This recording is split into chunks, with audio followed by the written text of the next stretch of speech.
অন্যতম সদস্য ঢাকা বিশ্ববিদ্যালয় রাজনৈতিক থেকে অনার্স মাস্টার ডিগ্রি প্রাপ্ত রাজশাহী বিশ্ববিদ্যালয়ের সম্মানিত সিনেট সদস্য আমাদের তারা করোনার চালুকল্যাণ সম্মানিত নমিনি বাংলাদেশ জামাত ইসলামীর ইস্তফা সালাদ জনমন্ডিত জননেতা আলহাজ ডক্টর ইজ্জতুল্লাহ সাহেব। আমি মহোদয়কে তার আলোচনা রাখার জন্য বিনয়ের ভাষা আহ্বান করছি।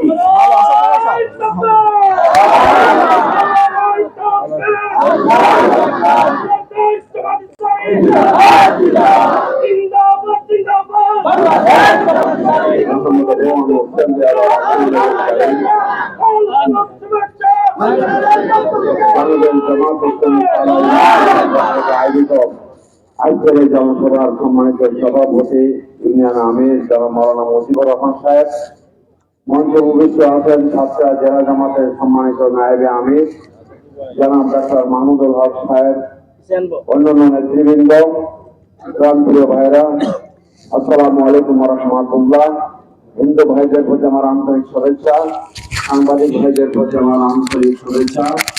প্রিয় ভাইরা আমার, আপনারা নিশ্চয়ই ইতিমধ্যে অবহিত হয়েছেন যে 26 সালের ফেব্রুয়ারি মাস, মাত্র 3 মাস পরেই বাংলাদেশের জাতীয় নির্বাচন অনুষ্ঠিত হতে যাচ্ছে।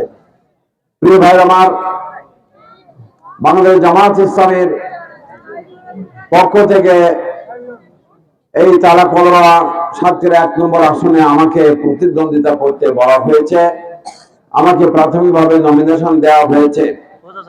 সম্মানিত ভাইরা আমার, আমি এই সিদ্ধান্ত নিয়েছি যে কার বিরুদ্ধে লড়ব। প্রিয় ভাইরা আমার, আমরা লড়ব, আমরা বিএনপির বিরুদ্ধে লড়ব না, আমরা আওয়ামী লীগের বিরুদ্ধে লড়ব না। বিএনপি আওয়ামী লীগ আমাদের প্রতিপক্ষ হবে না, জাতীয় পার্টি আমাদের প্রতিপক্ষ হবে না। আমাদের লড়াই হবে তারা করোনার চাঁদাবাজদের বিরুদ্ধে, আমাদের লড়াই হবে তারা করোনার দুর্নীতিবাজদের বিরুদ্ধে, আমাদের লড়াই হবে তারা করোনার দখলদারদের বিরুদ্ধে, আমাদের লড়াই হবে তারা করোনার সন্ত্রাসীদের বিরুদ্ধে।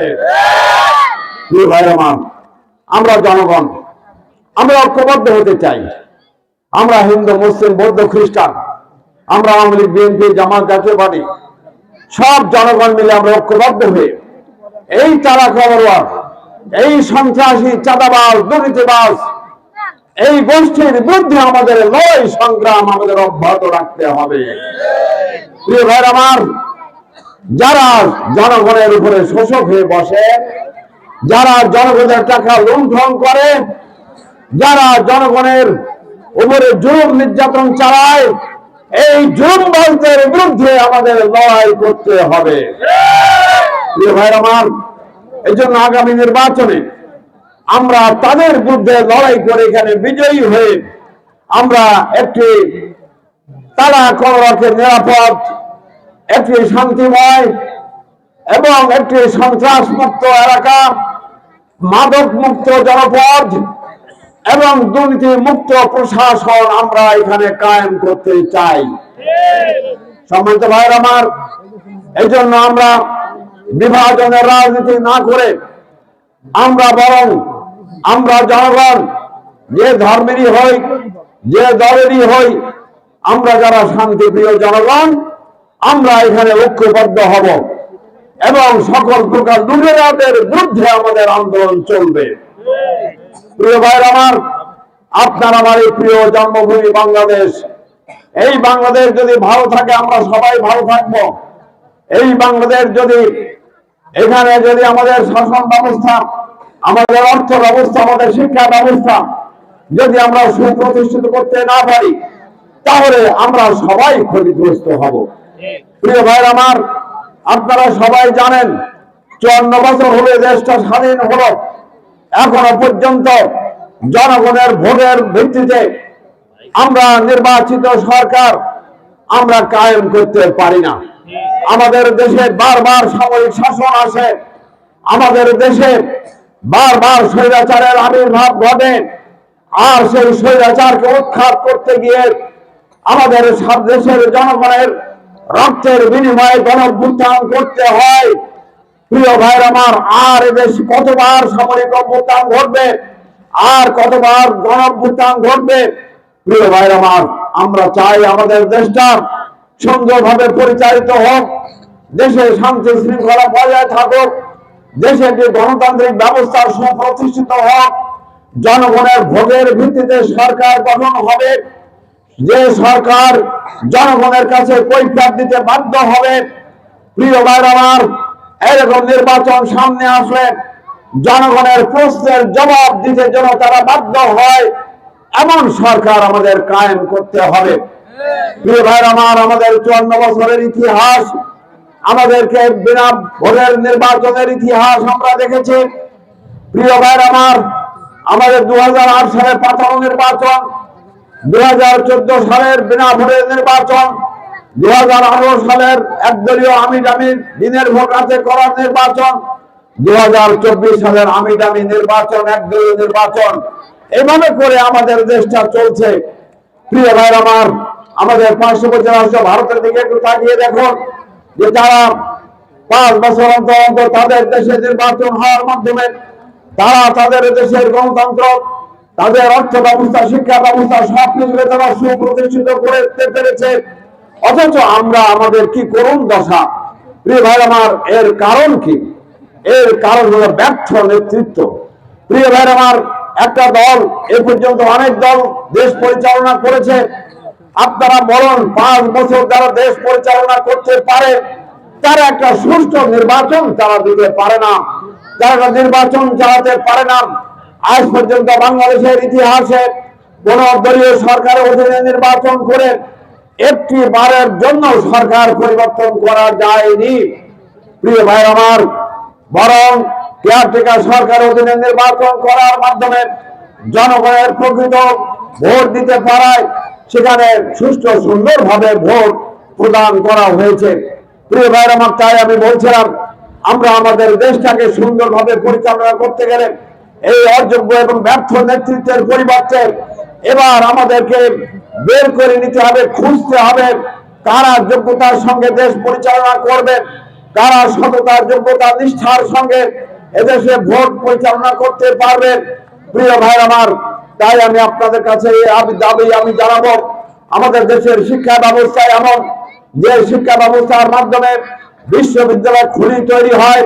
আপনারা জানেন প্রকাশ্য বিশ্ববিদ্যালয়ে, একটু সময় কথা বলবো, প্রকাশ্য বিশ্ববিদ্যালয়ে সেখানে শহীদ আবরার ফাহাদকে সিম্পলি একটি এসেকাল দেওয়ার কারণে তাকে খুন করা হয়েছিল।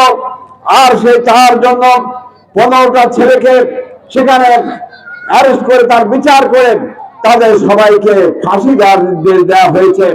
সুপ্রিম কোর্টের রায় যদি এভাবেই থাকে তাহলে 15টা ছেলে সেখানে ফাঁসি কাছে ঝুলবে।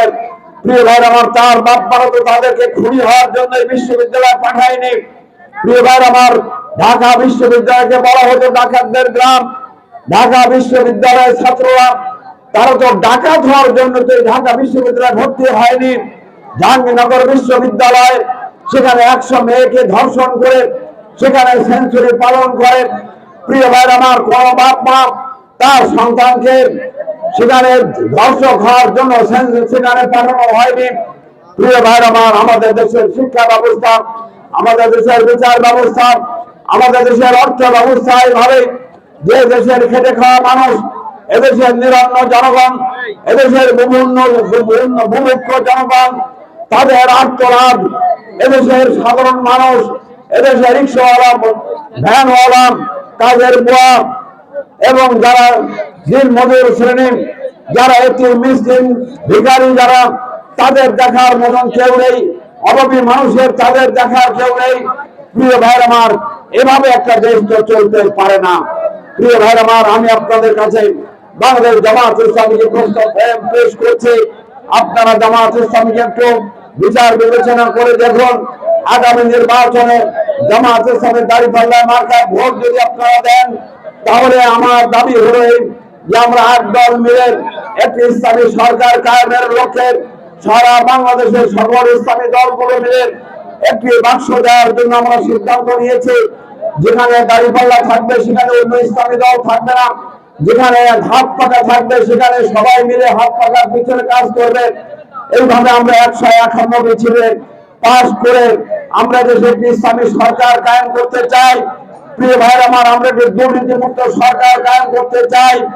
আপনারা জানেন আমাদের এই বাংলাদেশ, যে বাংলাদেশ 5 বার আমরা বিশ্ব চ্যাম্পিয়ন হয়েছিলাম দুর্নীতিতে, সেই বাংলাদেশ এ পর্যন্ত একটি বারের তরফ দুর্নীতি মুক্ত কোন সরকার এদের মাসে আমরা উত্থাপন করতে পারিনি। প্রিয় ভাইরা আমার, জামাত ইসলামী এবং অন্যান্য ইসলামী দলগুলো মিলে আমরা একটি দুর্নীতি মুক্ত সরকার কায়েম করে আমরা এদের ভাষীকে, আমরা আমাদের দেশকে সমৃদ্ধির দিকে, উন্নয়নের দিকে এবং আমাদের দেশকে সমুন্নত করার দিকে আমরা প্রচেষ্টা চালাবো ইনশাআল্লাহ। প্রিয় ভাইরা আমার, তাই আমি আপনাদের কাছে উদ্যত আহ্বান রাখবো, আসুন আগামী নির্বাচনে জামাত ইসলামী দাঁড়িয়ে